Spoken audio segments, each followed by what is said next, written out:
Peace. Good morning. Ramadan Mubarak for everybody that's fasting.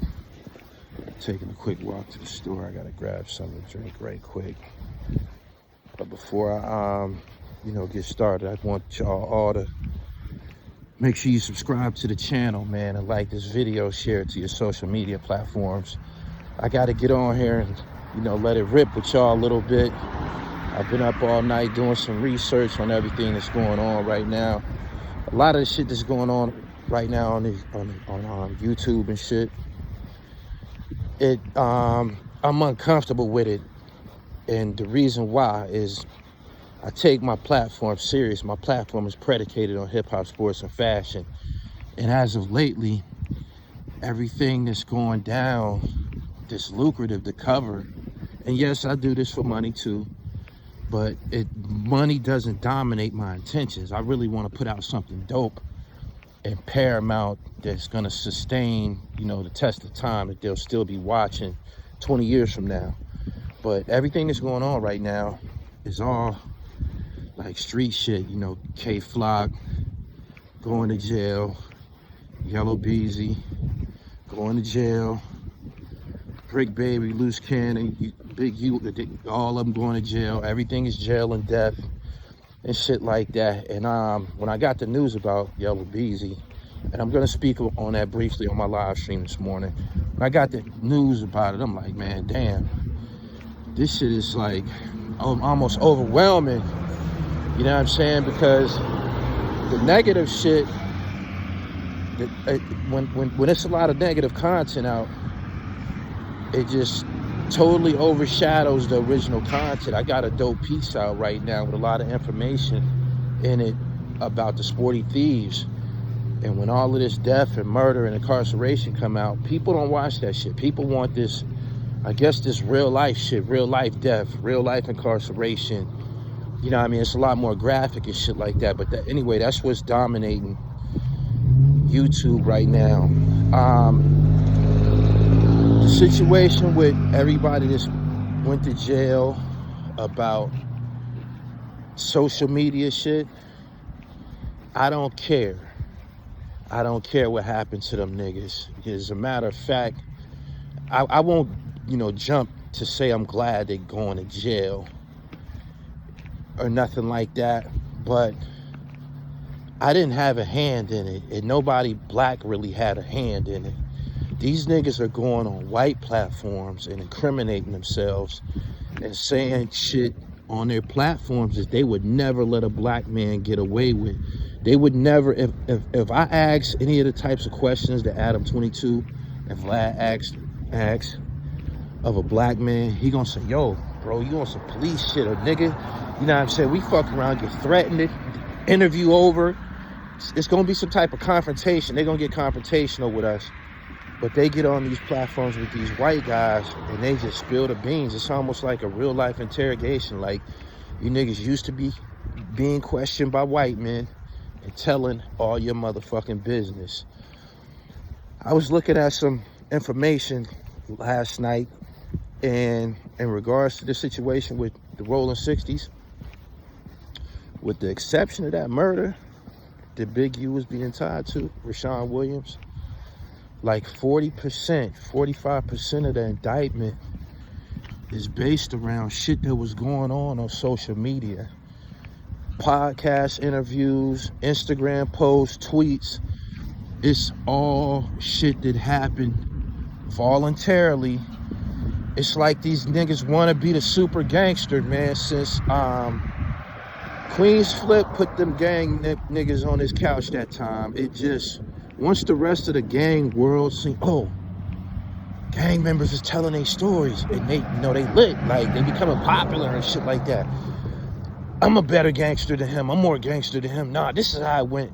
And the gangster shit just went crazy. On the East Coast, a lot of the blood shit went crazy. But since then, a lot of them niggas then went to jail, disappeared, and I hear some of them getting high and shit like that. So, the East Coast blood thing, 9 Trey niggas went to jail. That shit kind of burnt out after about 3 years. It might have went 4 years. But after the blood thing on the East Coast, it seemed like the West Coast guys, like, man, we the ones, we the real Crips, we the real Bloods and shit. Like, we got to get on and tell our shit.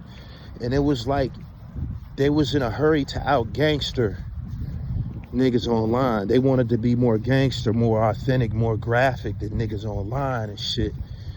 The situation happened with Nipsey Hussle. The situation happened with P&B Rock. The situation happened with Pop Smoke. This is all West Coast shit. And the more coverage, the more graphic shit that was going on with the West Coast, the more niggas wanted to pop out and tell the world how gangster they was and shit.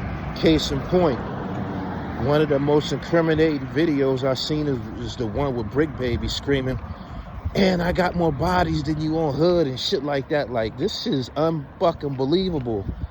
The level of self-incrimination and shit. So when you see these niggas go to jail, you can't feel sorry for them, but the fact that it happened in front of everybody due to questioning and instigation from guys like Adam 22, Vlad, and others. There's probably others. I know that they wasn't black.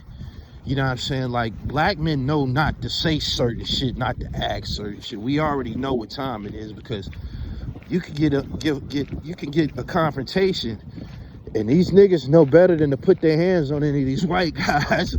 Because some white niggas, they come into court, you're going to jail, and niggas know that. You know what I'm saying?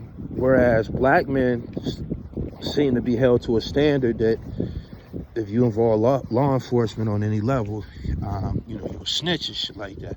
White boys, they don't care about that shit. They gonna put you in jail, and niggas know that. So, what we have right now is, I hope this is a turning point and people understand that little $4,000-$5,000, because it wasn't always about being paid for an interview. An interview works for both parties. With me, I do an interview with you. I tell everybody about you. I tell everybody what you're selling. I tell everybody what your product consists of and when your project is coming out. When these niggas go on these white platforms, they're not talking about selling anything. Unless it's some kilos and shit. They're not talking about a project coming out. 5% of the interview might consist of music, or if it's a musician, a very, very meager portion of the interview is going to consist of entertainment and music. The whole interview is going to be talking about criminal shit, what you did in your past, what you're doing right now.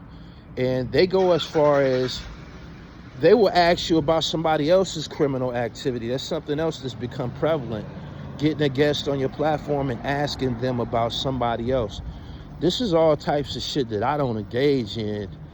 I just never wanted to do it and shit. I never wanted my platform to be far removed from hip-hop, sports, and fashion. Like, that's what interests me and shit.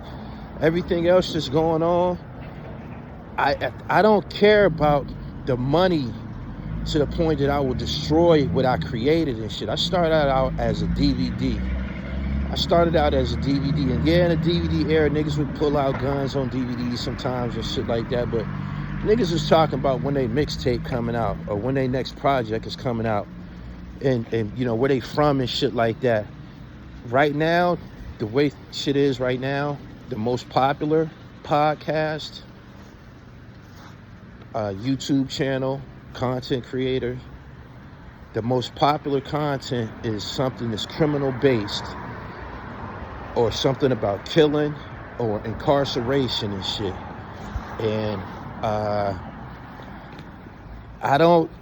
I seen Big U put out the video on his way to jail talking about all this shit happened on social media. Nigga, you created your own fucking production called a Hip Hop Uncovered. When you know you're not no hip hop nigga, you's a fucking criminal and shit.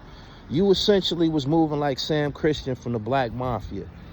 You know what I'm saying? And you was primarily predatory on successful black people and shit. So everything that's happening to you, you deserve that shit. You deserve that shit. And I know a lot of people is happy that nigga is going to fucking jail. That nigga was the devil, for real. And if you look up the video that I did on him on my channel from about 4 years ago, I tell told everybody years and years ago about him and how I was warned about him. And I really, really appreciate that warning, because I was forewarned about him before all of this shit happened. Before he even showed his face on the internet, he was a ghost. I was warned about it. But now everybody else know about him. But all in all, what's happening to them niggas? Nobody told y'all to go to No Jumper and make that South Central gang the gang platform. South Central Los Angeles, front row, front seat, passenger in the whip. Everything that happened to them niggas. Keefy D, Big U, Whack 100, they say he up next. It's so they own doing. It was a time when these niggas didn't even exist. We didn't even know who these niggas was. These niggas was behind the scenes, busting moves or whatever. But they came to the internet, they showed their face, and they told all their business, and now they going to jail. That's what the fuck they get. Subscribe to my channel, hit the bell so you get the notifications. Make sure that you punch the like button. I'm not switching up my shit, man, but it's a double standard, because we could never, black men, we could never get away with asking those questions that's putting niggas in jail. Follow me on Instagram at IamGullyTV_. Peace.